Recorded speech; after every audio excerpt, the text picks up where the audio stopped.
잠언서 16장 말씀을 함께 읽었는데요. 하나님 되심, 하나님의 주권에 관하여서 오늘 우리가 이 지혜의 말씀 속에서 강조하고 있는 표현을 우리가 볼 수 있겠는데요.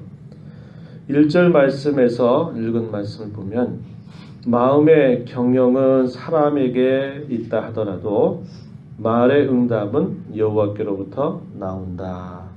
사람이 무엇인가 계획을 세고 무엇인가 하고자 하는 바가 있다 하더라도 그것이 사람이 할 수 있는 일이라 하지만 그러나 그 일의 결과나 그 말의 응답은 오직 하나님께 달려있다. 이 말은 하나님의 손 아래에 있다. 하나님의 주권 아래 있는 일이다. 그것을 가르쳐 주고 있는 것입니다. 우리가 읽은 말씀 중에 9절에서도 그와 비슷한 표현을 확인할 수 있습니다. 사람이 마음으로 자기의 길을 계획할지라도 그의 걸음을 인도하시는 이는 여호와시니라. 1절의 말씀을 또 다르게 설명해 주는 말씀으로 우리가 볼 수 있겠습니다. 마음으로 자기의 길을 계획할지라도 그 걸음을 인도하시는 분이 바로 여호와 하나님이시다. 하나님의 주권 아래 달려있다. 이렇게 말하는 것과 같습니다. 또 16장 마지막 절 33절 가서도 보면 제비는 사람이 뽑으나 모든 일을 작정하기는 여호와께 있다. 이렇게 가르쳐 주죠. 제비를 사람이 뽑는다. 그렇지만 그 일에 대한 이룸, 그 일에 대한 성취, 작정, 그것은 하나님께 달려있다. 이렇게 말하는 것입니다. 하나님께서 이 모든 일들을 주관하고 계시고 그분이 모든 일들을 그분의 원하시는 대로 이끌어간다 라고 하는 것을 고백하는 신앙이야말로 하나님을 참으로 경외하는 그런 사람의 마땅한 바임을 우리는 알 수 있습니다.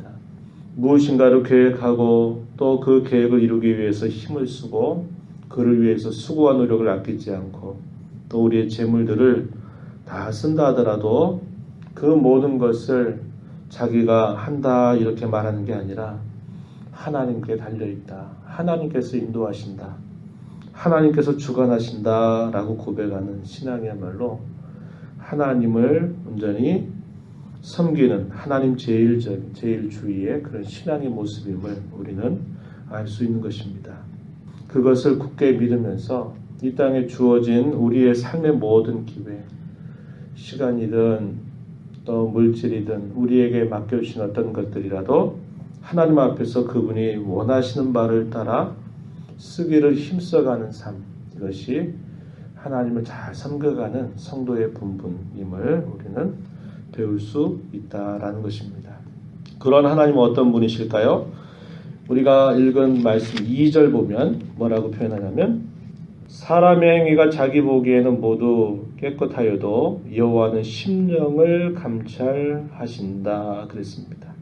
하나님은 어떤 분이시라고요? 심령을 감찰하신다. 어제도 설명했지만은 심령을 감찰한다라는 말은 우리의 마음의 무게를 마치 저울에 달아보시는 분이다 이렇게 생각하면 됩니다. 저울에 그 무게를 재어본다 이 말이죠.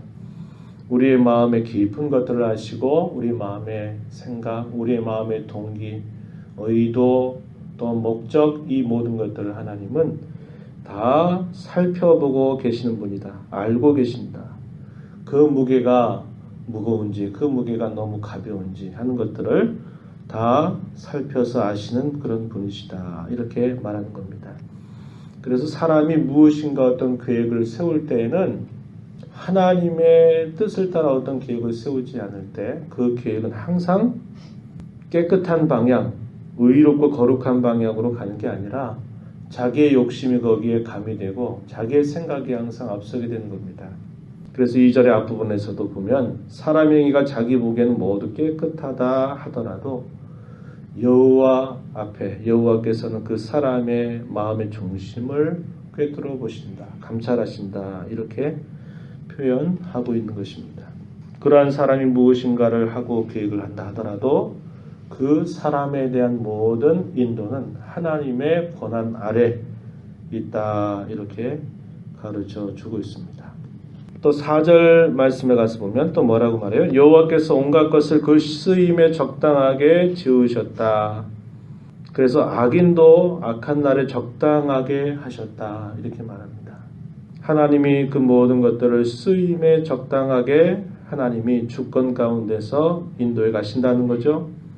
악인, 심지어는 악 자체도 하나님께서 그분의 선하신 일들을 이루어 가시는 수단으로 사용하실 만큼 하나님은 선하신 분이시다라는 것을 가르쳐 주고 있어요. 우리가 읽는 로마서 8장에 보면 죽음도 생명도 사망도 그것도 하나님의 우리를 사랑하시는 그 사랑에서 끊을 수 없다 이렇게 말씀하죠. 그런 모든 일들 속에서도 하나님의 사랑은 그 모든 것들을 넉넉하게 이기도록 해주신다라는 말씀을 우리는 기억합니다. 그래서 하나님은 우리의 허물과 연약함과 부족함과 죄조차도 그것조차도 우리에게 유익이 되도록 인도해 주시는 그런 분이심을 우리에게 잘 가르쳐 주고 있습니다. 그렇기 때문에 그 하나님을 우리가 알고 섬기고 할 때 그분의 주권을 인정하고 그분의 하시는 모든 일들 앞에 우리가 그분께 맡기는 삶의 자세를 갖는 것이야말로 지혜로운 삶을 살아가는 것임을 가르쳐 줍니다. 3절에서 너의 행사를 여호와께 맡기라 그리하면 내가 경영하는 것이 이루어지리라.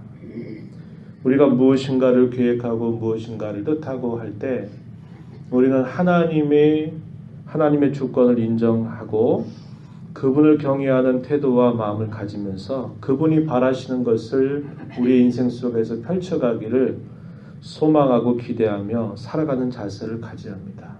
여호와께 맡긴다 이 말은 하나님의 주권 안에 인정해 드리는 거죠. 하나님의 주권을 인정하고 그분이 우리에게 보여주신 선하신 뜻, 우리를 향해서 기대하시는 그분의 마음에 우리의 마음을 기울이고 계획하고 살아가는 그런 삶임을 우리에게 잘 가르쳐 주고 있는 것입니다. 그렇게 한다면 우리가 경영하고자 하는 것을 이루어 주신다. 이렇게 하나님께서 약속하고 계시는 겁니다. 20절 말씀에도 한번 가서 보면은 또 이런 말씀이 있어요. 삼가 말씀에 주의하는 자는 좋은 것을 얻나니 여호와를 의지하는 자는 복이 있다. 이렇게 말하죠.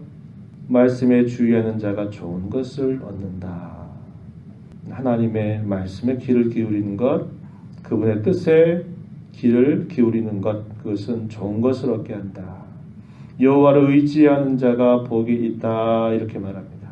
여호와를 의지하는 자, 여호와께 맡기는 자, 그것이 참으로 지혜롭게 살아가는 길이다. 이렇게 가르쳐줘요. 하나님의 이런 주권을 무시하는 태도를 두고 또 뭐라고 말할 수 있겠냐면 교만한 자다. 이렇게 말할 수 있습니다. 교만한 자다. 5절 말씀 한번 보세요. 5절 무릇 마음이 교만한 자를 여호와께서 미워하시나니 피차 손을 잡을지라도 벌을 면하지 못한다.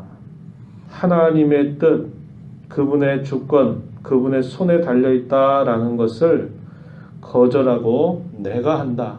내 인생의 주인은 내가 나이고 내가 내 모든 일들을 내가 하고 내가 책임지겠다.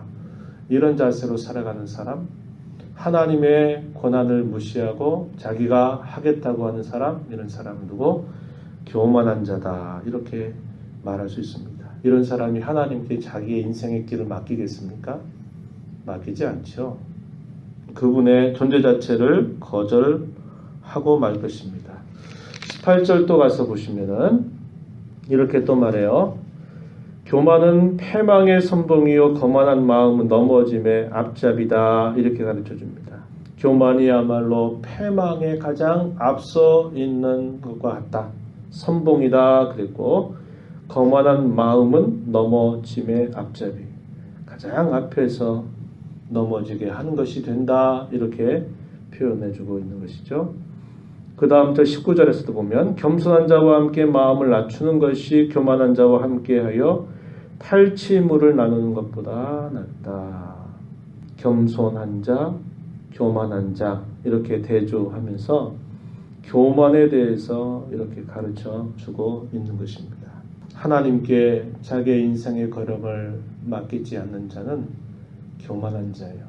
그런 사람이 아무리 어떤 일들을 인생 가운데 계획하고 한다 하더라도 그 계획은 오직 하나님의 손에 달려있다라고 이렇게 가르쳐 주고 있는 것이죠. 그래서 우리가 이 땅을 살아가면서 하나님을 인정하고 그분의 주권을 우리가 신앙으로 고백하고 그 고백하는 신앙 가운데 하나님이 날마다 우리에게 보여주시는 뜻, 그분이 우리에게 어떻게 살아라 매일매일마다 말씀을 통해서 우리에게 가르쳐 주시는 그분의 뜻에 귀를 기울여서 최선을 다하는 겁니다. 그러면서도 그 일의 결과를 하나님께 맡겨드리는 거예요. 우리의 인생을 가다가 우리가 하나님을 위해서, 그분의 영광을 위해서, 그분의 나라를 위해서 무엇인가 선한 계획을 한다 하더라도 그 방법과 그 길을 하나님께서 바꾸어 가실 수도 있는 겁니다. 나는 이렇게 하나님의 뜻을 위해서 이렇게 살고자 하는데 하나님 왜 안 이루어 주셔? 우리가 이렇게만 생각할 게 아니라 우리가 하나님 앞에 그분의 나라를 위하여 그분의 뜻을 위하여 살고자 할 때에도 그 구체적인 방법과 길을 하나님께 맡기는 자세가 필요한 겁니다. 그래서 지나고 나서 보면 나는 이렇게 돼서 이렇게 됐으면 좋겠다라고 달려왔는데 지나고 보니까 길이 어긋난 것처럼 보여도 하나님이 내게 더 필요하고 내게 더 적절한 것들로 내 길을 인도하셨다라는 것을 우리는 지나고 나서 깨달을 수 있는 것입니다. 우리의 인생은 하나님의 주권 아래 달려 있습니다. 그분의 뜻 앞에 오늘도 하나님께서 우리의 마음속에서 우리의 양심을 두드리고 그분의 말씀으로 우리를 인도하시는 바에 주의하면서 하나님 인도하심에 순종하며 살아가는 삶이 되도록 도와주시옵소서. 인도하여 주시옵소서. 순종할 힘을 주시옵소서. 이런 마음으로 오늘 하루를 복되게 주와 더불어 살아가는 모두가 되기를 축복합니다. 하나님 아버지 감사합니다. 이 새벽 시간에도 저희들을 주께로 인도하여 주셔서 오늘도 새로운 날 기회로 허락하시는 하나님 앞에 나와 함께 말씀을 듣고 그 말씀에 순종하기 위하여 기도하는 시간을 허락해 주심을 감사드립니다. 사람이 계획할지라도 그 걸음을 인도하시는 이는 여호와시다라고 하였고 제비를 사람이 뽑을지라도 그 일의 작정이 여호와께 있다라고 말씀합니다. 사람이 계획할지라도 그 말의 대답은 여호와께 달려있다라고 말씀한 것처럼 하나님의 주권 아래 우리의 모든 삶이 있음을 믿음으로 인정하고 우리의 모든 것을 여호와께 맡기는 지혜롭고 겸손한 삶을 살아가게 하시며 우리에게 주신 모든 삶의 기회를 통하여 하나님 앞에 최선을 다하며 살아가는 저희들이 되도록 인도하여 주시옵소서. 은혜의 보좌 앞에 나와서 간구하는 저희 모든 심령들을 긍휼히 여기시고 기도 가운데 하나님을 배우는 시간 오늘도 더욱 주와 더불어 함께하는 복된 삶이 되도록 이끌어 주시옵소서. 귀하신 예수님 이름으로 기도드리옵나이다. 아멘.